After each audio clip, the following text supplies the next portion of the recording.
I mean, what more do you want? That is just, man, it's bad.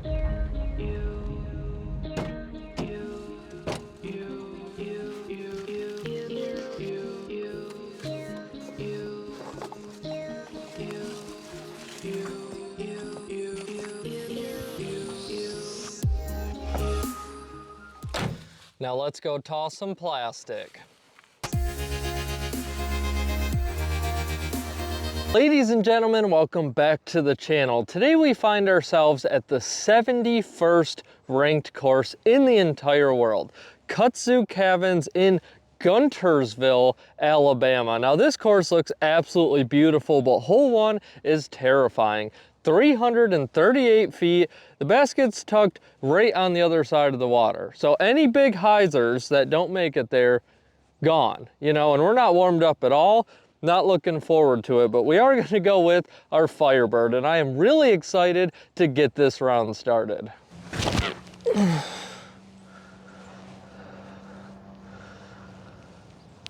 All right, very safe, but like mid-run up, I was a little worried because it's soaked. The frost is just melting, so this turf, a little slippery. Let's get started. I'm very happy with our Firebird shot simply because we have a putt and we're not in the water, but it is a tricky kind of tester putt to start the round with, about 32 feet for the two.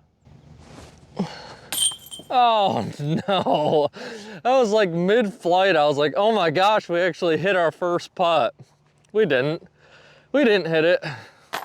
Hole two, and I am gonna try to be pretty quiet with this one because there's a camper located like right next to these tee pads. I did move up to the short to get a little farther away, but we have this beautiful pin location, this nice double tree right off the tee pad. Looks great aesthetically, about 236 feet or so with the rangefinder. We're just gonna go with our Rhino, throw it right at it, hopefully leave ourselves a putt.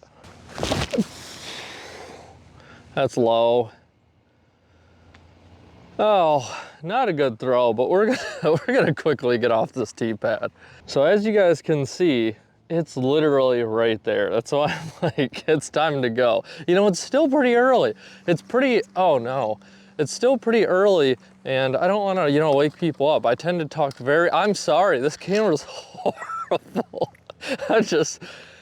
I got a new tripod and it doesn't have a handle, I didn't realize, so taking the selfie videos is just a mess. Now, this one is a slightly longer, probably around 40 feet, slightly uphill for the two. All right, it's time for us to wrangle it in.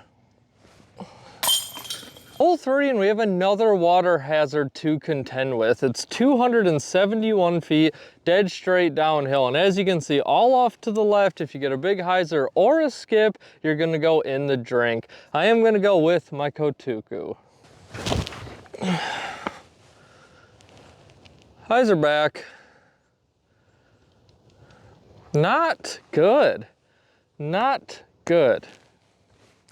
After a pretty anticlimactic drive, we have left ourselves a long putt, probably around 62 feet downhill for the two. Oh, not a bad little run. Believe it or not, when I got here, this water was crystal clear, but it is that time of year, that one time of year where Craig goes and takes a bath. Now, you know, it looks like that. That's what happens. That's all it takes, one bath, and now it's dark water. Hole four, and as you can see, we have another cool kind of dock tee pad here, 247 feet. Not much of a water carry, but it's definitely in play. Today's goal, guys, if you've been watching the channel for a while, you know I very much dislike and suck playing on turf tee pads. Now, I'm not saying turf tee pads are bad, it's just for me mentally, especially these really early mornings, all the frost is just starting to flash off. They get slippery and my game suffers drastically. So that's what we need to turn around today, and we are gonna go with our Envy.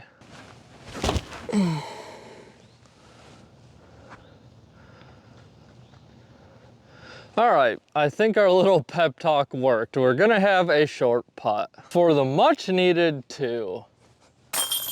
Hole 5, the rangefinder has it at 247 feet. This is kind of a tricky line. You almost have to go with this slight anhyzer line. There definitely is a bailout hyzer. You just throw up there, hope to get a little skip, probably the much safer option, but we are gonna go with the slight anny route with our Envy.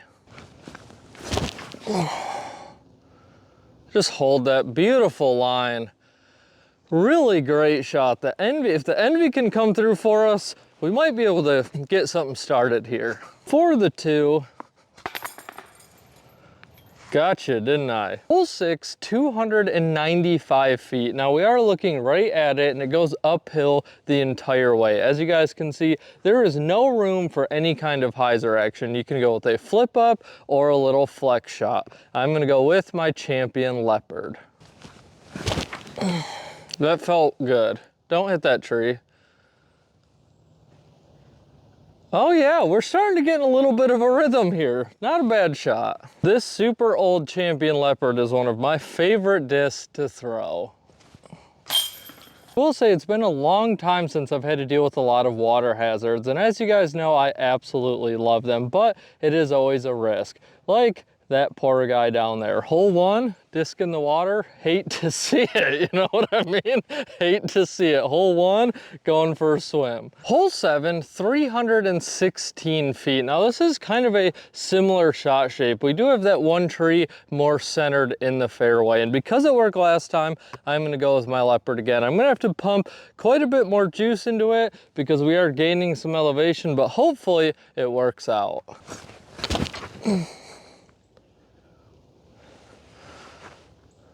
Come on.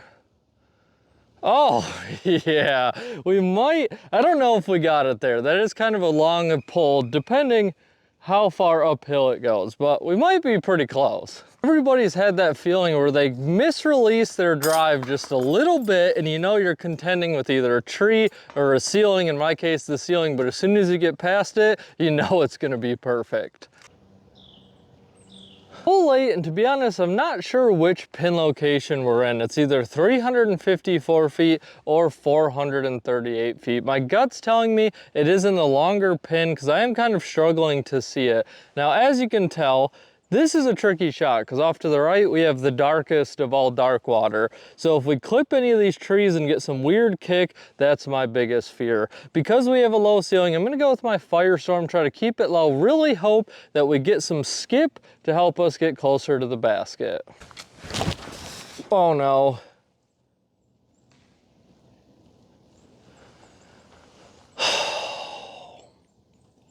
I hope that's not in the dark water. I talked myself right into it. You know, I looked at those little trees.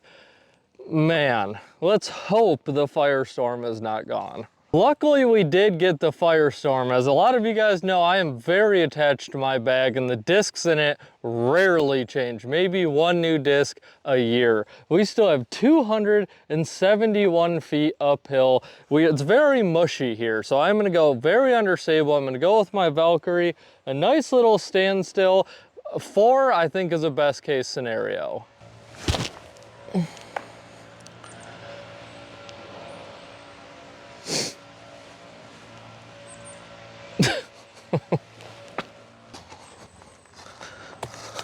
We are flirting with 5 territory here. We have 169 feet uphill with a low ceiling. We really need to get up and down from here. I'm gonna go with my Rhino. Oh yeah, slide up there. Really good shot. We needed that, like we really needed that. A great 4 save. Hole 9, and we have a nice wide open kind of bomber shot here. 631 feet, and we start off going quite a bit downhill, but it quickly goes right back up. The basket is almost level with where the tee pad is. I'm gonna go with my Champion Boss. Oh boy. I know you guys could hear that leaf blower on the tap-in putt on hole 8, and I tried to run really quick up to hole 9.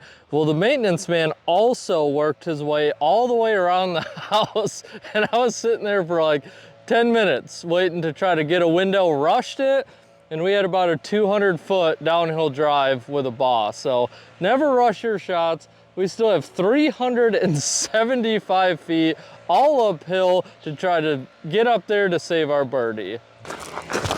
Oh, hold the line. Okay, that worked out good. Obviously, not an ideal lie there. All right, guys, so we really just completely flubbed this hole. I've been throwing the hole 10s basket, and we had a great, not for nothing, a great approach shot, but we're aiming for that basket down there by that sketchy green, that weird green van down there. We still have like 168 feet. I'm gonna go with a high spike hyzer up and over everything with my scepter. Get around it. All right, that actually worked out pretty well. For the most routine 4 you've ever seen.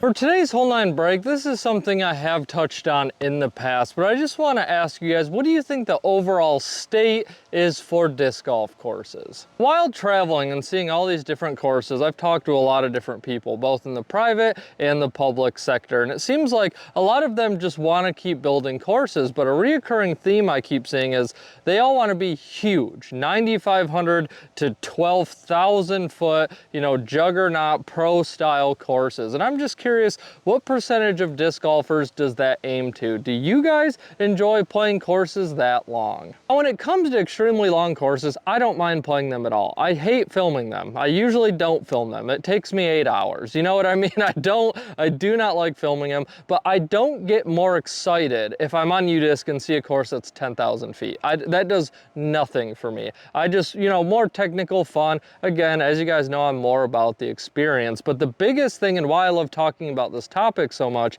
is as I go from city to city, it's not uncommon to see 4, 5, 6 plus disc golf courses in a city. And as you kind of wade through them, 1 to 2 will kind of be neglected. And that's my worry, is they're so focused, and in those same cities, I will hear of them wanting to make more. And I feel like we're hitting this weird balance where we're not able to sustain all of these courses being put up, and the number of ones starting to get neglected is also rising. And I don't know if that's necessarily a good thing. So please leave it in the comments. Let me know your guys' thought. And if you are enjoying the content, please hit that subscribe button, leave a comment, check out the website. I would greatly appreciate it. I got some merch and some used discs. Thank you. Hole 10, throwing at the basket that we just were throwing at, 248 feet, kind of a big Annie shot, sneaky uphill. You should be able to see the flag just kind of sticking up in between those trees up there. We are gonna go with a soft Valkyrie.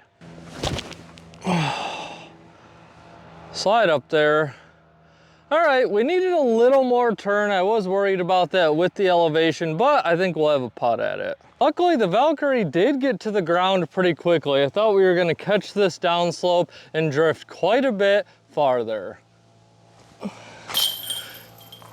Nice putt. Thought it was gonna fall out. It hung in there. Hole 11, 227 feet. The wind is really starting to swirl, and as you can see, we have a natural backstop. One of my favorite things to come up to. I always disc up in this situation, throw it hard, and just let it smash into the hill. So we are gonna go with the Kudzu. Oh, I let that go early. Really glad I went in depth about a backstop and not use it. As you guys know, there's nothing more than I love than to fumble a 220-foot hole. We have a tricky putt. Rollaways are definitely in play, probably around 40 feet. Oh, at least it stopped. I didn't think it would, but it did. We'll take that. I mean, what more do you want? That is just, man, it's been quite a while since I've stepped up to a tee pad. Like, if I was scouting this course, I would never make it past this hole. I'd just sit down like all day right here. Absolutely gorgeous. Hole 12, 265 feet. We're looking right at it. We're going downhill, quite a bit of swirling wind. We are gonna go with the Kudzu. Come on, I know you can fight the wind. There you go. Keep going, keep going. Oh, really nice shot. Really nice shot. I'm glad. You could sail past it, catch a roll, and who knows where it could end up. You guys see all of those seagulls out there on the water? Well, let me tell you something. They're not the only birdies in the area. Hunter, that may have been the worst joke ever told in the history of the world. That's why you keep watching though. Hole 13, 386 feet. The basket's tucked down there in the woods, and we have the downhill, we have the headwind. I'm just not really trusting any of it, so I'm gonna disc way up to my Halo boss. That's bad. That's so high.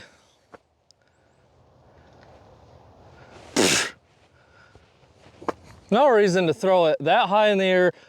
Match the plane.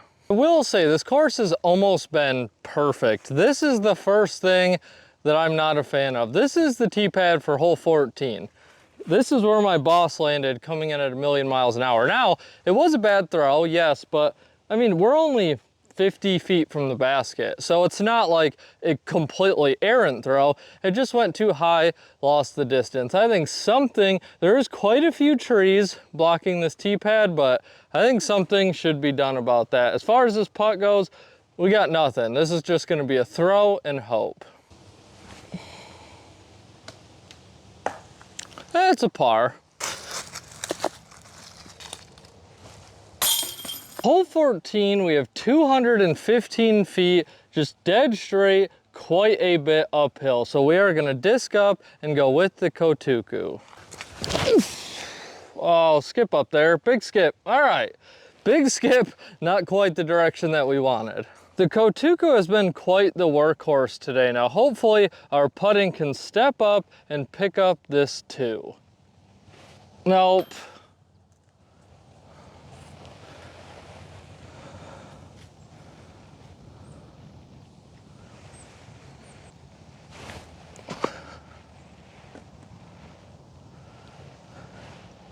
That is the saddest 4 I've taken in a long time. And unfortunately, I did already film it, chained out, forgot to hit record, and went from a par to a bogey. There is no doubt that this place is pretty special. We have some water over there. This is hole 3's tee pad. Pretty crazy with the giant fireplace there. And then look at that scenery, just those rolling hills up there. I hope the course brings us up there. I don't think it does, but maybe it will. That'd be a great view. Hole 15, and this is kind of a weird one. It seems like the tee pad was put in the wrong way because we are throwing this way, so we get the short side of the tee pad, but we have 360 feet. I believe it's in the A location, tucked off to the left somewhere because I can't see it. With the downhill, we are gonna go with our Firebird.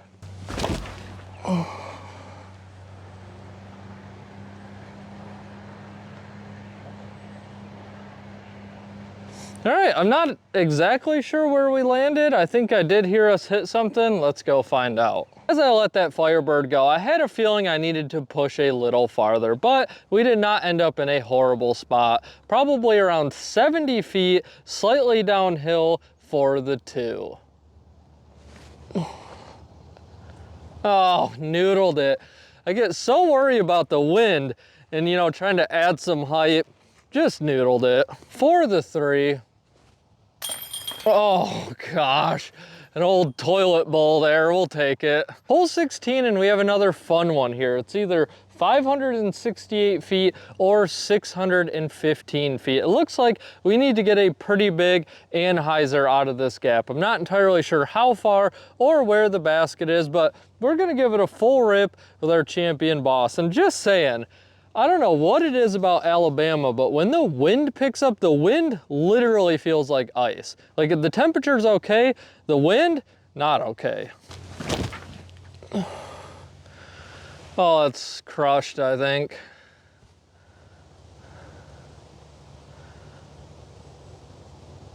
I mean, I don't know why I'm still standing here. I have no idea where it went, but it felt crushed. Let's go find out. So after a little bit of confusion, the basket is still way over there. Now, Udisc has this hole at 814 feet, which makes a lot more sense. We actually wanted a disc with a little more stability on that tee shot. We're just gonna simply send a hyzer up there, make a play for the pin on the next shot.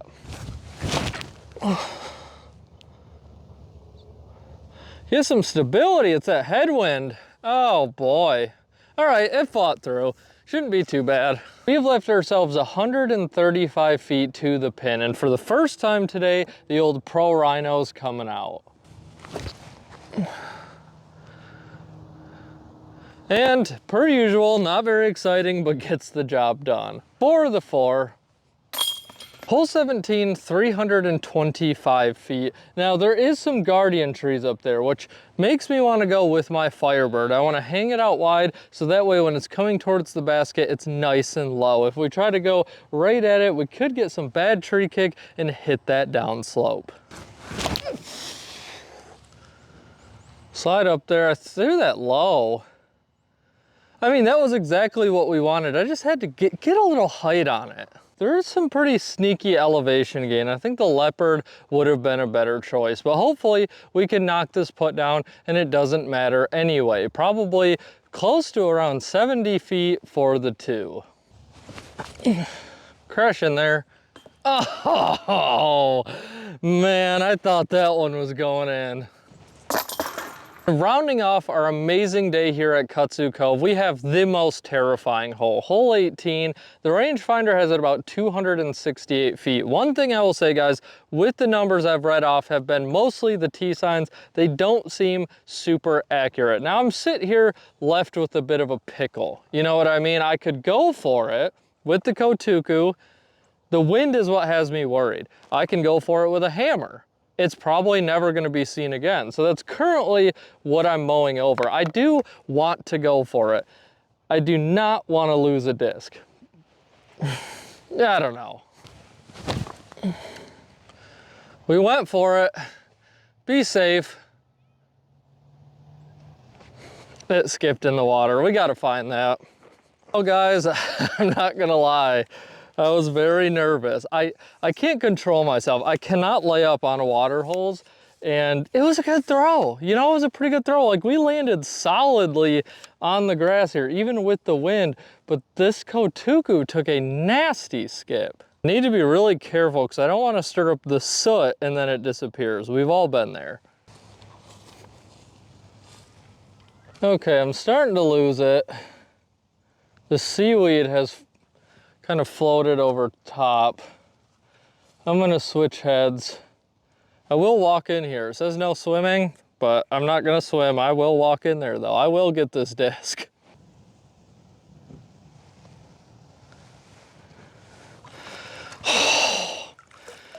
Oh, what a snag. I got really nervous there for a minute.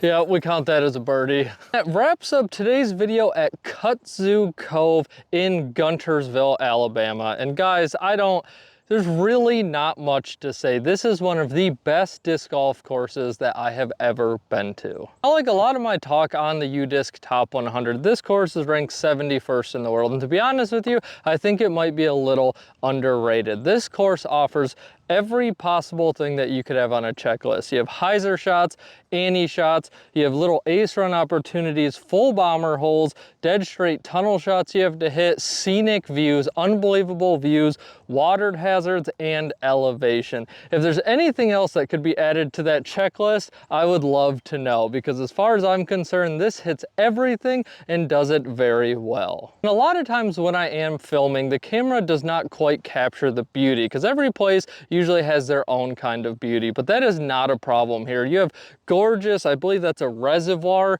in the background, tons of water. You have these amazing rolling hills up here. Every tee pad you step on is another gorgeous view to take in. There was no throw-in hope holes. There was a little confusion on the tee box. I will say the only thing, truly the only things that this course needs to improve on is the tee signs and the tee pads.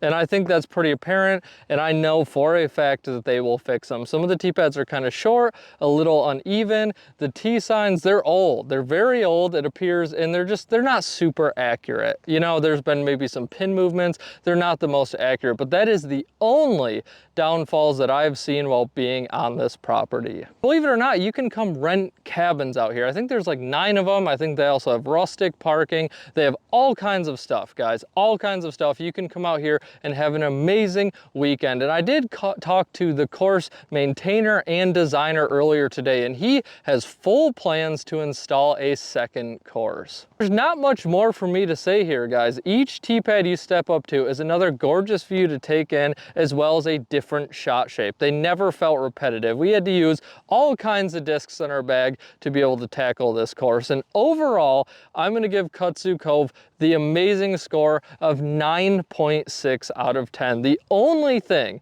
pushing it from a 10, if they get these tee signs and the tee pads ramped up, it will be a 10. And as you guys know, those are not given out here on the channel, but I truly believe that this is one of the best disc golf courses I have ever experienced. I hope you guys enjoyed today's video. Now it's your turn to go toss some plastic.